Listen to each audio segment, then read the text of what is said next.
La historia de Japón es fascinante. Es un país con una historia muy diversa y rica, llena de grandeza, tragedias e increíbles remontadas. Pero quizás uno de sus logros más increíbles ha sido su capacidad de adaptarse a los diversos cambios culturales, sociales y tecnológicos a través de los siglos. Pero no solo. Japón ha sabido adaptarse. Japón ha sabido absorber lo externo y transformarlo en algo culturalmente propio. Este fenómeno lo podemos ver en su literatura, en la pintura, en el cine, en la cocina y, por supuesto, en la música.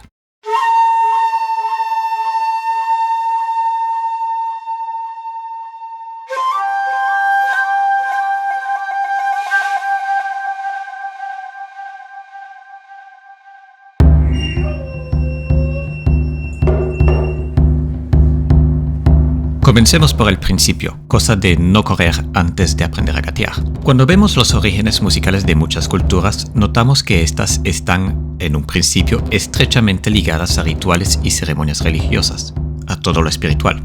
Y en Japón, esto no iba a ser muy diferente. Encontramos que los primeros rastros de raíz musical tienen relación con el budismo y el sintoísmo, las dos religiones más expandidas e importantes y antiguas del país.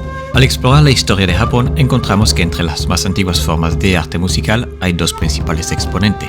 Una es el gagaku, que es la música de la corte imperial, y la otra es el no, que es una forma de teatro lírico y ceremonial.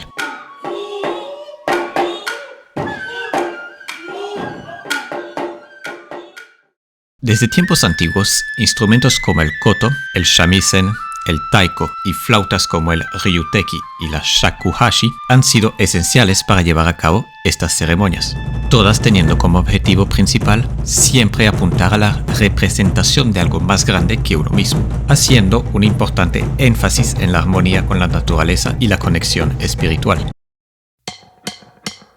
Sabemos que el gagaku existe desde hace por lo menos más de 1200 años, ya que sus raíces se pueden remontar incluso más lejos, ya que el gagaku está fuertemente influenciado por el yayue, la música de la corte imperial de China, que surgió en el siglo XI a.C.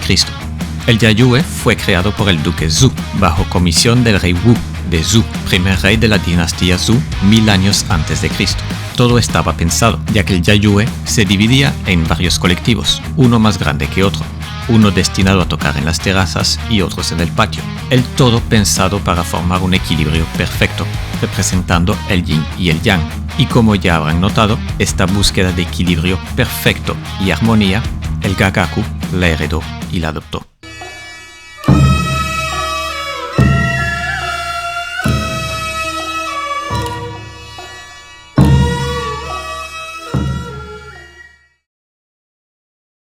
Se rumorea que cuando los europeos escucharon por primera vez el gagaku en el siglo XIX, algunos lo describieron como extraño o fuera de tono, simplemente porque no seguía la misma lógica de armonías occidental, pero lo que para algunos sonaba como una disonancia, para los japoneses simplemente era el reflejo de un equilibrio ancestral.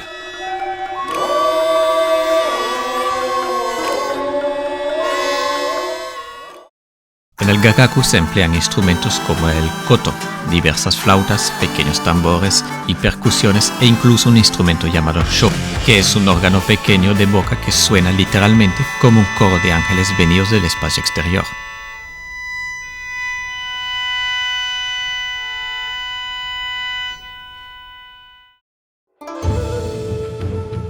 Algunos de estos instrumentos tienen más de 2000 años de historia, más que mi guitarra eléctrica, eso es seguro.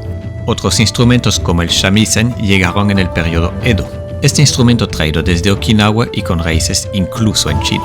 En Spotify pueden conseguir la Kyoto Imperial Court Music Orchestra, el cual puede darles una buena idea del tipo de música. Les recomiendo la pieza Etenraku.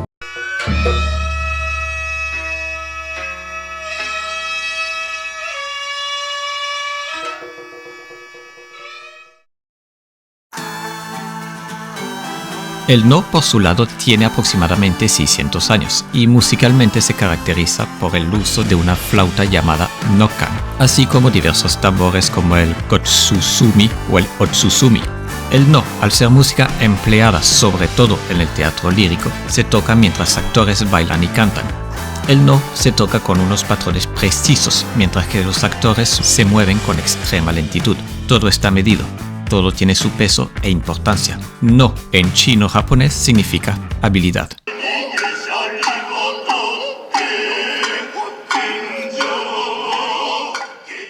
Un detalle impresionante sobre estos dos estilos de música es que tanto el no como el gagaku aún hoy en día se interpretan, en mayor o menor medida. Estos hacen parte de la cultura japonesa. De hecho, el gagaku fue reconocido por la UNESCO como Patrimonio Inmaterial de la Humanidad.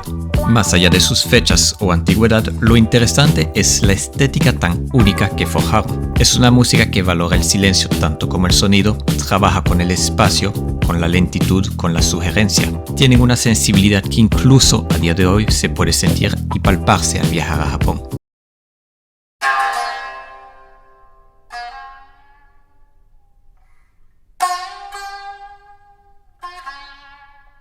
Como seguro ya saben, una de las razones por las cuales la cultura tradicional de Japón se mantuvo casi intacta durante muchos siglos, incluyendo su música, se debe a la famosa política del sakoku. En 1639, el shogunato de Japón decidió cerrar sus puertas al mundo exterior. Este aislamiento con el mundo duró más de 200 años y permitió al país no solo proteger su cultura local, pero también hacer que ésta quede como congelada en el tiempo. Durante este periodo, la música japonesa se desarrolló solo y únicamente de manera interna y evolucionó bajo sus propios códigos y sus propias reglas. Estructuras lentas, silencios con peso, melodías que no buscan impactar, pero resonar. En vez de grandes crescendos como en el occidente, se valora la sutileza. Durante el periodo sakoku, la música se vivía más como un estado de contemplación que como un espectáculo. Si quieren pueden escuchar el grupo Nihon no Oto, el cual interpreta música típica de esa época. Les dará una idea de lo que hablo. La pieza Atsumori no Saigo es un perfecto ejemplo de música no tradicional. Esta es lenta, meditativa y llena de silencios. Los transportará en el tiempo, se los prometo.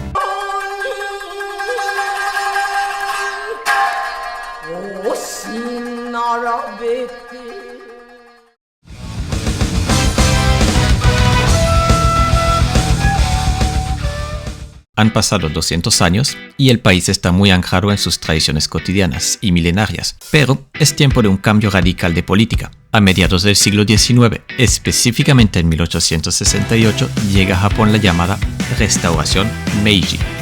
Japón vuelve a abrir sus puertas al mundo y esto da como resultado que a una velocidad realmente impresionante y en muy poco tiempo, Japón abraza la modernidad, la tecnología y por supuesto la música occidental como pocos países lo han hecho antes. La música clásica occidental se introdujo en las escuelas y se integró en la formación de los estudiantes. Es casi imposible crecer en Japón sin haber escuchado las 4 estaciones de Vivaldi o la Quinta Sinfonía de Beethoven.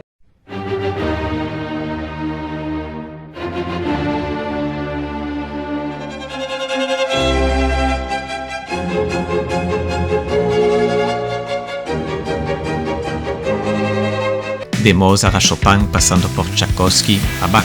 Clases obligatorias de música para todos los jóvenes. Y la cosa no iba solo de escuchar música clásica, pero practicar y dar teoría musical incluida en el paquete.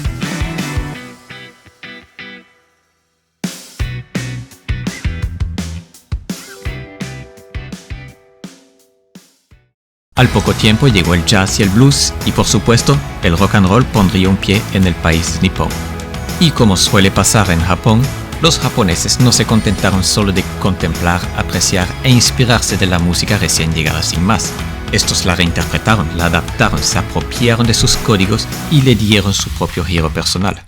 Por ejemplo, ya para los años 30 y 40, el jazz japonés era tan particular que incluso durante la ocupación estadounidense tras la Segunda Guerra Mundial, las bandas japonesas tocaban en los estándares del género con un estilo que era tan único que llegaba a desconcertar a los propios soldados.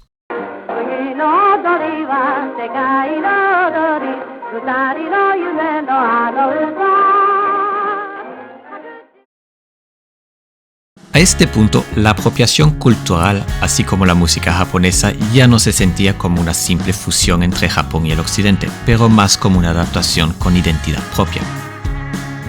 Hoy Japón tiene una de las escenas musicales más originales del mundo. Su música está a medio camino entre lo moderno y lo ancestral, donde el silencio pesa tanto como una orquesta.